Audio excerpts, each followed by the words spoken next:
At She Can, we tell women's stories and we show their journeys, how they got to where they are today. It's easier to be what you can see, and storytelling is a really powerful tool to bring about change. I'm very excited to talk to Robyn Gardenhire today. Welcome, Robyn. You're the founder and artistic director of the City Ballet of LA, and you enable students of color and who are economically disadvantaged to access a ballet education. You've been a prima ballerina, you've danced for many big institutions, you have been fighting for more diversity within your field, and you are also on the New York City Ballet's alumni board as a member to encourage more dancers of color. So I'm very excited to be telling your story today. Robyn, so tell us a bit more about yourself now, your life now, and how you got to this place. Okay, well, first of all, I have to correct you. Prima ballerina is very high-ranking dancer. I was a soloist at the most in my companies. But to say that is everyone has to start somewhere. You have to be in the choir before you enter as soloist and a principal dancer. Yeah. So that's not happening in the dance field until now, and it's been a long time.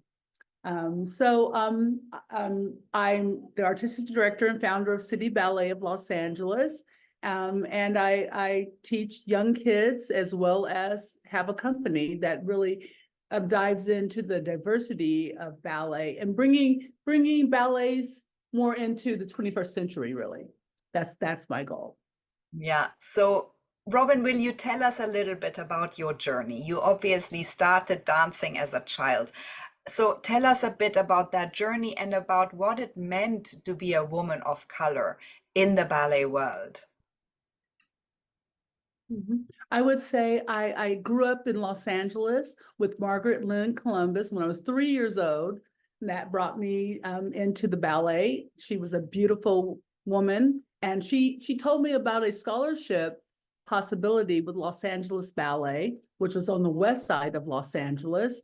And I got the scholarship when I was probably 7, 8 years old to go to this school, which really brought me into the light of really what to get into the ballet. You know, her little school would not have gotten me into American Ballet Theatre. So Los Angeles Ballet was connected with New York City Ballet. And so I went there on scholarship with Irina Kovsmoska and John Clifford. And I rose to get scholarships at SAB, ABT, Joffrey, San Francisco Ballet. And, you know, when you talk about me being a Black woman, of course, I know I'm a Black woman, but I never got the feeling of I was different from anybody else in the school. I really was blessed to be in that, I guess, I think the West Coast, because a lot of kids that are in other places in the world, in America, didn't feel the same way. There was racism going on, but I really didn't feel it. I did not feel it. So in my growing up, I always just felt like a dancer like everybody else until I got with American Ballet Theatre. With American Ballet Theatre, blew me away as far as being discriminated against. I mean, I've never felt it before. I mean, you hear it in I mean, normal being, yes. But as far as the casting with American Ballet Theatre, I was treated as if an apprentice or something. And my first year, I was 25 years old, I believe. So I had already danced with Cleveland Ballet for quite some time. I was at Joffrey II before that. I had already done principal roles, soloist roles with these companies. So I really felt really bad at American Ballet Theatre, and I let them know it. I let them know it by suing them for discrimination. And in doing that, it's a ballet company, so you don't want to think about the money aspect of it, or, I mean, I thought of it as, why am I doing this? It's because I am looking around now. I know I don't see very many Black people and the way I was treated. So instead of suing for money, I sued for scholarships. So scholarships for minority students doesn't just mean Black students, it means Asian students, Spanish students, and Black students, of course. And I did the scholarship, And one of my first scholarship recipients was Misty Copeland. And I was like, I just to hear about it at the time, because it takes a long time to sue somebody to get the results of it. And at that time, Misty was in the company by that time. She was a scholarship student, and she got to the company, and we know who she is now. So I just felt such gratitude to, I'm so proud of myself in the way of doing that, and it actually pushed things forward for me to do that. And yeah, so here I am. And when I moved away from New York, I began City Ballet of Los Angeles, and I thought about my own growing up and how I had scholarships all the time. And so I wanted to give back in that way. Yeah, that's beautiful. Thank you so much for that. Um, Robyn, what would you say is your main motivator now? You've had this big career, you've brought about a lot of change, you're still active. What is your motivation now to keep going?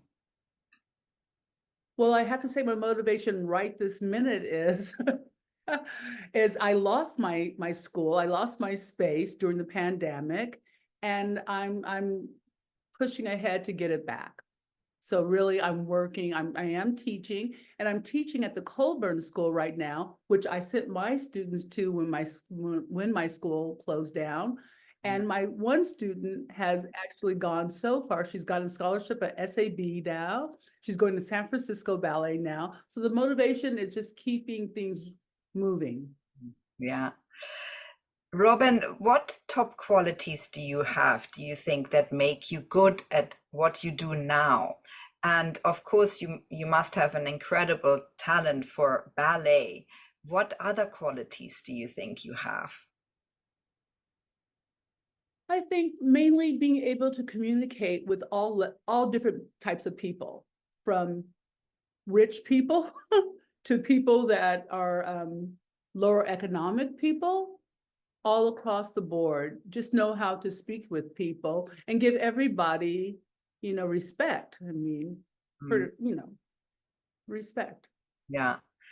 Robyn, and so what are you most proud of, do you think, to date? I am most proud of my family, my 3 children, my husband.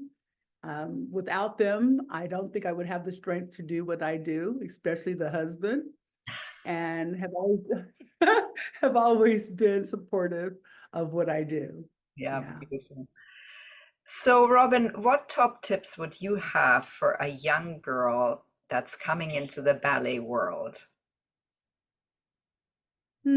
Wow, that's kind of hard.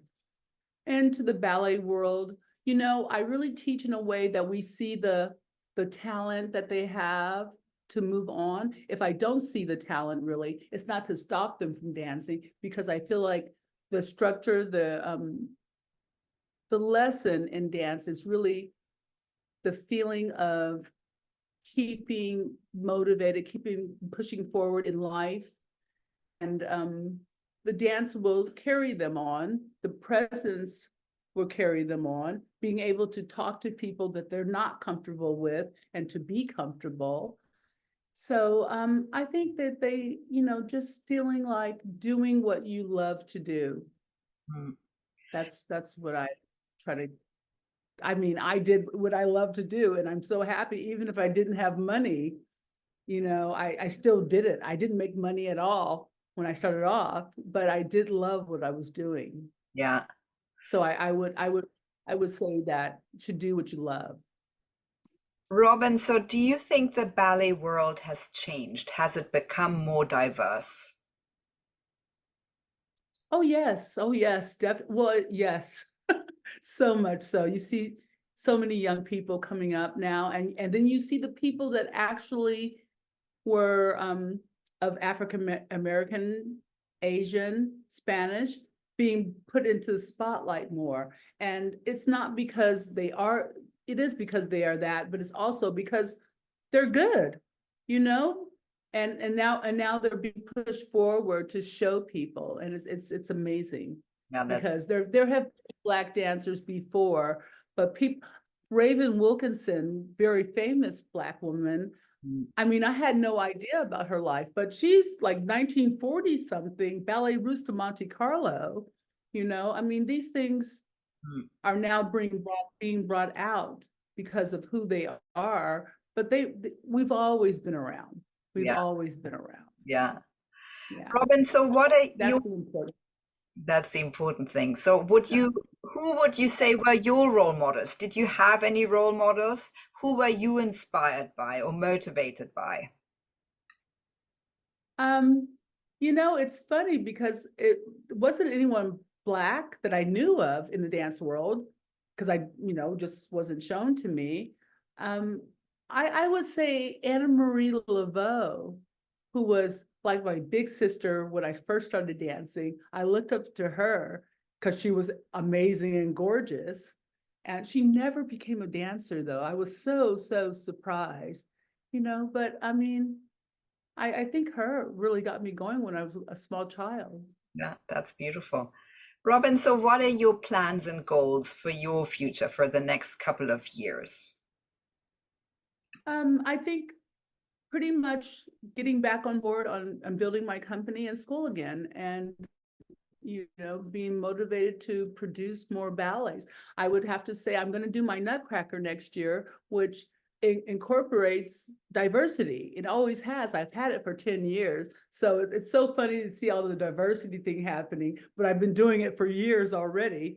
And making the story more timely, more about diversity. And I mean, Nutcracker is one of those things that the ballet does all the time. And my version of it is the 1940s, Los Angeles, because I'm in Los Angeles. And it's about an officer who went to World War II and came back, and he's the prince who gives the Nutcracker from Germany to Maria. So I make it a little different. I make it a little different musically as well. We do the Tchaikovsky, and we also do the Duke Ellington mixed together. So I don't think anything better than putting music together and dance together and stories that really make things more diverse and make your audience more diverse. That's the other thing we have to think about, is your audience also has to come into play. And I think, audiences have always been white, but if you make it more diverse and put it on stage so your audience looks like your stage and vice versa. Yeah, yeah, that's beautiful. Robyn, and so where is one going to be able to see that? At the Wilshire Ebell, a very famous club, women's club in Los Angeles. I believe we're having our 100th or 125th anniversary. A gorgeous old theater. Yeah. Wonderful. Well, Robyn, thank you so much for telling your story today, for showing how and your journey went and for being a role model. Thank you so much for having me and letting me share it.